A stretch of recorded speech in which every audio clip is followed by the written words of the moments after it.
오늘 하나님께서 저에게 주신 말씀은 여호수아 11장 16절부터 23절입니다. 어제 큐티 본문입니다.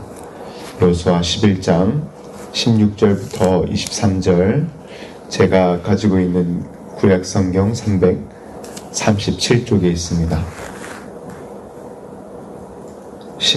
여호수아 11장 16절부터 23절 함께 한 목소리로 합독하시겠습니다. 여호수아가 이같이 그 온 땅 곧 산지와 곧 네겝과 고센 온 땅과 평지와 라바와 이스라엘 산지와 평지를 점령하였으니 곧 세일로 올라가는 발락산에서부터 헤르몬산 아래 레바논 골짜기 바알가까지라. 그들의 왕들을 모두 잡아 쳐 죽였으며 여호수아가 그 모든 왕들과 싸운 지가 오랫동안이라.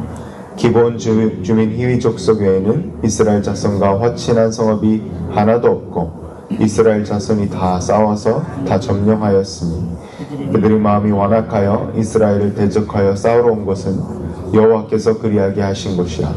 그들을 진멸하여 바치게 하여 은혜를 입지 못하게 하시고 여호와께서 모세에게 명령하신 대로 그들을 멸하러 하심이었더라. 그때 여호수아가 가서 산지와 헤브론과 드빌과 아낙과 유다 온 산지와 이스라엘 온 산지의 아낙 사람들을 멸절하고 그가 또 그들의 성읍들을 진멸하여 바쳤으므로 이스라엘 자손 땅에는 아낙 사람들이 하나도 남지 아니하였고 가사와 가드와 아스도데만 남았더라. 이와 같이 여호수아가 여호와께 모세에게 말씀하신 대로 그 온 땅을 점령하여 이스라엘 지파의 구분에 따라 기업으로 주매 그 땅이 전쟁이 그쳤더라. 아멘. 네, 전쟁이 그쳤더라 라는 제목으로 말씀 전하도록 하겠습니다. 네, Peace through strength라는 말이 있습니다. 네, 강함을 통하여서 평화가 찾아온다, 이런 말인데요. 여호수아 11장에 드디어 모든 전쟁이 그칩니다. 오늘 말씀 제목을 제가 전쟁이 그쳤더라 라고 했는데, 여호수아 이 본문은 저희는 잘 이해를 하죠. 그런데 많은 세상 학자들이 하나님의 선하심과 하나님의 존재 여부까지 말살해 버리는 본문으로 잘 이용합니다. 세상 학자들은 이렇게 논리를 피고 결론을 짓습니다. 하나님은 여호수아에서 민족들을 말살하라 하셨기 때문에, 그러므로 하나님은 선하시지 않고, 그래서 성경이 말하는 선하고 좋으신 하나님은 존재하지 않는다. 그러므로 신은 존재하지 않는다라는 이런 억지 논리를 피죠. 근데 이런 논리가 억지 논리라고 저희는 알고 있지만, 여러분 생각보다 이런 논리가 굉장히 많습니다. 이 무신론의 논리가 정치 시스템, 공산주의, 사회주의 이런 것이 무신론이죠. 이런 그냥 북한, 베트남, 중국, 라오스, 쿠바 이런 공산주의 국가만 합쳐도 14억 5천만입니다. 그리고 전 세계 모든 무신론자들을 다 합쳐도 한 20% 되죠, 인구의. 하나님이 존재하지 않는다, 아니면 동화 속 인물이다, 산타 같은 사람이다 라고 믿는 것이 한 20% 됩니다. 그래서 바나 연구소가 직접 그렇게 통계 연구를 했는데, 신의 존재를 부정하고 하나님께서는 그렇게 성경에서 말하는 선하고 좋으신 하나님이 아니다, 신의 존재를 부정하는 사람이 거의 20%가 나왔다고 합니다. 여기서 마지막 11장 본문인 오늘 이 본문에서는 무신론이 아니라 그냥 아무 신, 아무런 그런 신이 아니라 오직 한 분 살아계시고 참 신이신 여호와 하나님을 따르는 이스라엘 백성들, 믿음의 백성들이 나옵니다. 바로 저희가 그렇게 살아가야 한다는 것이죠. 모든 가나안 정복 전쟁을 끝내고 기브온 히위족 속에는 이렇게 속아서 약속을 해서 살려주었지만 모두 다 무찌러버리는 놀라운 정복 전쟁으로 승리로 마무리 짓게 됩니다. 전쟁이 그쳤더라, 전쟁이 그쳤더라 두 번 이야기합니다. 22절 23절에 반복이 되죠. 전쟁이 그쳤더라, 전쟁이 그 땅에 그쳤더라. 2번 반복이 되므로 모든 싸움들이 끝났음을 오늘 보면 확인시켜주고 있습니다. 오늘 여호수아 말씀을 통해서 어떻게 이스라엘 백성들이 하나님의 살아계심을 증거하였을 뿐만 아니라 하나님의 영광을 나타내었는지 오늘 말씀을 통해서 한 2가지 정도 나눠보도록 하겠습니다. 첫 번째로 오늘 18절에 보시면 여호수아가 그 모든 왕들과 싸운 지 오랫동안이라, 참 오랫동안 여호수아는 싸움을 하였습니다. 이때가 제가 말씀드렸다시피 여호수아는 굉장히 나이가 많은 상태예요. 거의 90세에 가까워지고 있습니다. 많이 오랫동안 싸워서 아마 근데 기력이 쇠하지 않았던 것입니다. 가나안 전쟁뿐만 아니라 가나안 들어오기 전에도 오랫동안 여호수아는 이스라엘 군대를 거느리고 계속 싸워왔던 그런 용사였습니다. 16절, 17절에 보시면 모든 가나안 족속들의 산지와 평지들을 점령하고 왕을 잡아서 쳐 죽였던 것이 나오죠.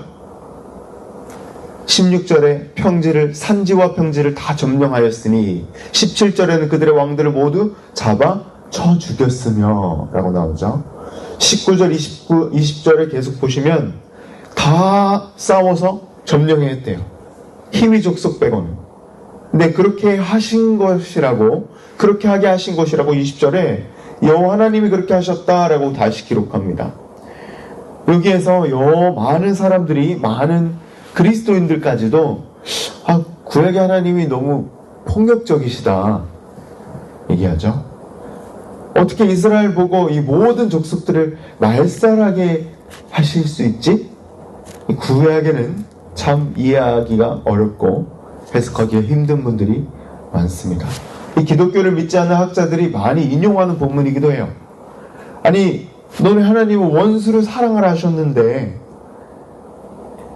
원수를 위해 기도하고 복수는 나의 것, 원수는 나의 것이기 때문에, 하나님의 것이기 때문에 갚지 마라 이렇게 말씀하셨는데, 오늘 본문은 제가 서론에도 말씀드린 것 같이 이 신의 하나님의 폭력성에 대해서 오늘 말씀이 이야기하고 있습니다.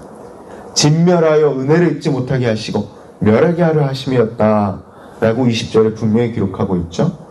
그러면 어떻게 이 하나님의 모습을 저희는 오늘 본문에 해석을 해야 됩니까? 선하고 의로우신 하나님께서는 은혜를 내리시지 않고 민족 살이를, 말살을 명령하실 때가 있는 것입니까? 여러분, 첫 번째로 하나님께서는 무엇이든지 마음대로 하실 수 있는 분이십니다. 하나님이시기 때문이죠. 전능하신 창조자시고 저희 몸뿐 아니라 저희 영혼까지 죽이실 수 있으신 분이십니다. 예수님이 그렇게 말씀하시죠. 너희 영혼까지 죽일 수 있는 사람을 두려워해라 라고 말씀하셨습니다. 그래서 다윗이 이 죄를 하나님께만 지었다라고 고백했던 것이죠. 그래서 하나님께서는 어떠한 일도 명령하실 수 있으신 분이십니다. 두 번째로 하나님께서는 신명기에 분명히 명령하셨습니다.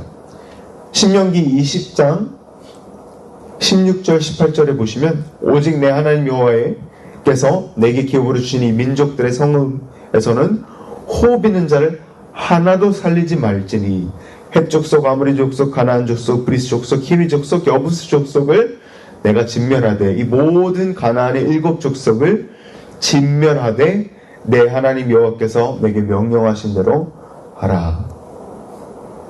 하나님께서는 사람들을 잔인하게 진멸하기 위해 이것을 명령하셨었던 것이 아니죠.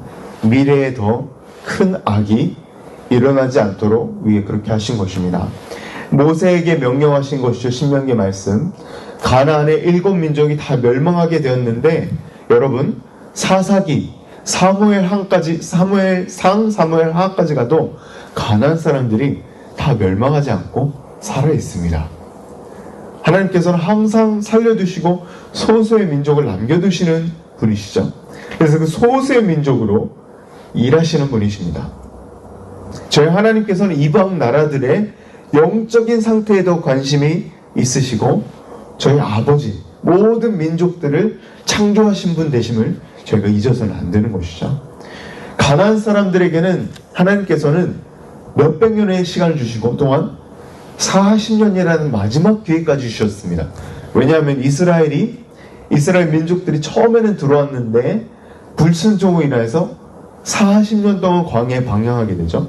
이스라엘 불순종까지 하나님의 섭리를 이용하셔서 40년에 회개할 수 있는 시간까지 주셨던 것입니다. 그런데 그들이 회개하지 않으므로 마지막 기회를 놓치게 되죠. 그래서 가나안 민족들이 멸망하게 되었던 것입니다. 분명히 그들을 모세와 여호수아에게 명령하신 대로 그들을 멸하라 하셨는데 사사기 이후 가나안 민족들의 후예들이 다시 성경 말씀에 나와요. 다 하나님께서 멸절하는데 다 멸절하지 않고 살려두신 것입니다. 더 나아가서는 가나안 사람들 중에 이스라엘 백성들과 화친한 기브온 사람들이, 히위 족속 사람들이 멸망하지 않죠. 이스라엘이 또 실수를 했어요. 화친을 맺었어요. 그런데 그 실수와 이스라엘 부족함 통해서도 하나님께서는 그들을 은혜를 입게 하셨다는 것이죠. 저희가 상상할 수 없는 은혜인 것입니다. 이해가 되지 않지만 이스라엘 백성들을 순종하는 영적인 전쟁도 같이 치르고 있었던 것입니다. 주 안에서 사랑하는 성도 여러분, 저희도 오늘 말씀처럼 하나님의 은혜와 하나님의 자비와 주의 섭리와 하나님이 명령하신 것들이 이해가 되지 않을 때가 있습니다. 이사야서에서 My thoughts are above your thoughts. 내 생각이 여호와의 생각이 미치지 못하고 더 위에 더 크게 보시는 하나님을 저희가 이해해야 하는 것이죠. 저희가 이해되지 않더라도 여호수아, 오늘 말씀처럼 여호수아 이스라엘 백성들처럼 하나님께 순종하시는 저와 성도 여러분 되시길 주 예수 그리스도의 이름으로 간절히 축원합니다. 두 번째로 저희 21절, 22절 함께 읽어보시겠습니다. 21절, 22절입니다. 그때에 여호수아가 가서 산지와 헤브론과 드빌과 아낙과 유다 온 산지와 이스라엘 온 산지에서 아낙 사람들을 멸절하고 그가 또 그들의 성읍들을 진멸하여 바쳤으므로 저희 22절 함께 큰 목소리를 읽어보겠습니다. 이스라엘 자손의 땅에는 아낙 사람들이 하나도 남지 아니하였고 가사와 가드와 아스도데만 남았더라. 21절을 보시면, 그리고 또 22절을 보시면 아낙 사람들 얘기가 나옵니다. 22절에 이스라엘 자손들 땅에 아낙 사람들이 하나도 남지 않았다라고 기록합니다. 아낙 사람들은 네필림의 후예들입니다. 거인족이죠. 민수기 13장 33절에 거기서 네필림 후손인 아낙 자손을 보았느니 거인들입니다. 스스로 보아도 메뚜기 같다. 이스라엘 백성들이 기억나시죠? 자기 자신들을 메뚜기로 비유하고 두려워 떨던 그 거인족이 바로 이 아낙 자손들입니다. 이 아낙 자손들이 이 가나안 땅에 득실득실거리고 있었던 것이죠. 여러분, 이 산지를 내게 주셔서 찬양 다 아시죠?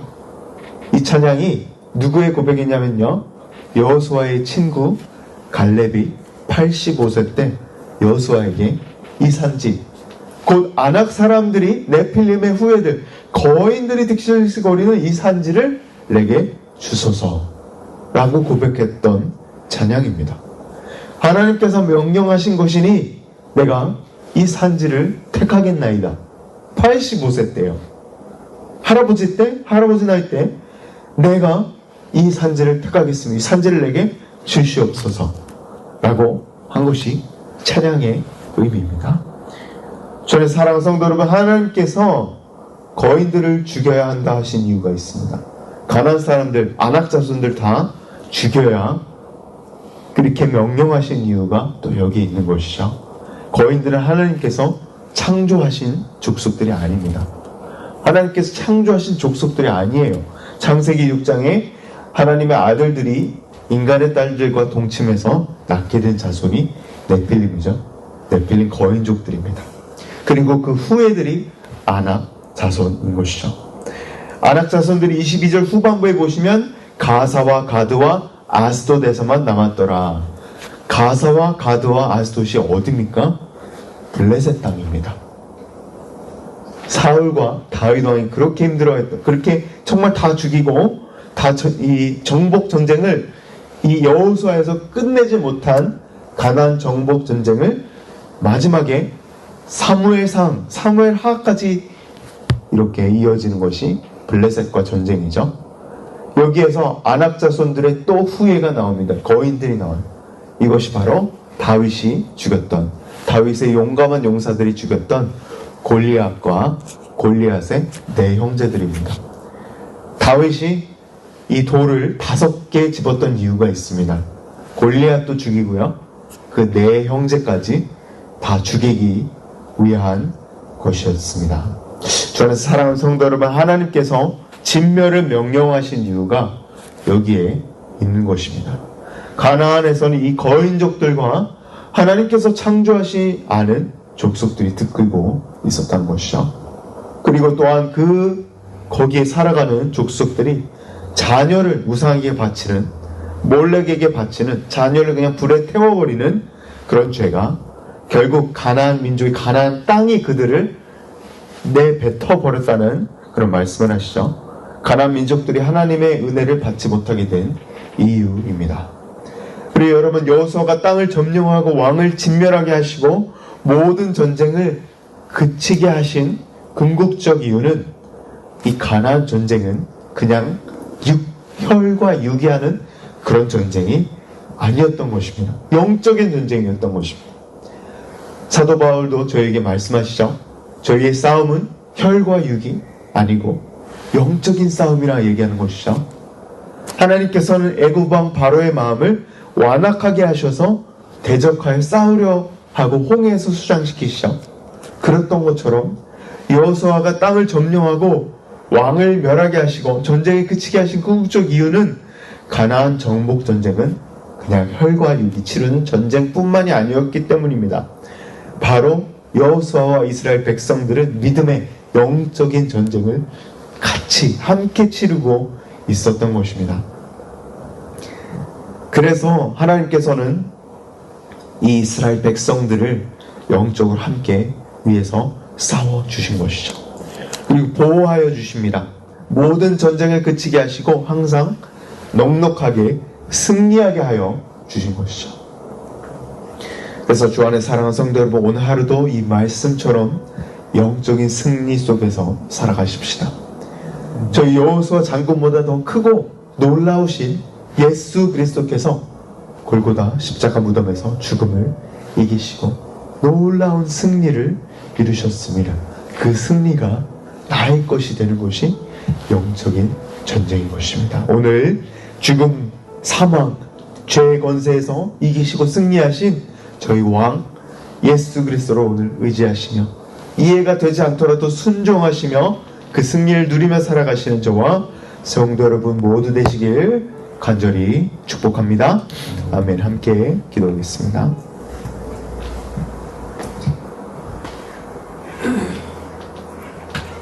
하나님 아버지 감사합니다. 주님, 오늘 여호수아 11장 말씀 통하여서 놀라운 승리 가운데 그 승리를 누리게 하여 주신 감사드립니다. 하나님, 정말 저희가 이해가 되지 않더라도 주님을 순종하는 그런 놀라운 큰 믿음을 저에게 허락하여 주시옵소서. 주님, 주님의 그런 놀라운 승리, 골고다 십자가, 그 골고다 언덕에서 이루신 그 십자가의 승리, 또한 부활의 소망, 이 모든 영적인 승리 가운데 저희가 살아가게 하여 주옵시고, 더 이상 죄와 사망의 권세가 저희를 주장하지 않음을, 그리고 예수 그리스도 안에서 다시 이 승리를 이루었음을 저희가 오늘 여호수아 본문을 통해서 알게 됩니다. 하나님, 주님께서 말씀하신 것이 이해가 되지 않더라도 먼저 순종할 수 있고, 또한 승리 가운데 누릴 수 있는 그런 놀라운 그런 영적인 눈이 저희가 열리게 하여 주시고, 지금 영적인 승리 가운데 매일매일을 살아갈 수 있도록 그 그리스도의 work, finished work를 의지하며 오직 믿음으로 나아가는 저희 모두 될 수 있도록 주님 인도하여 주시옵소서. 주님 감사합니다. 말씀을 새기며 말씀을 묵상하며 좌로나 우로나 치우치지 않는 저희 모두 되게 하여 주시옵소서. 모든 말씀 살아계신 예수님의 이름으로 간절히 기도드리옵나이다. 아멘. 아멘.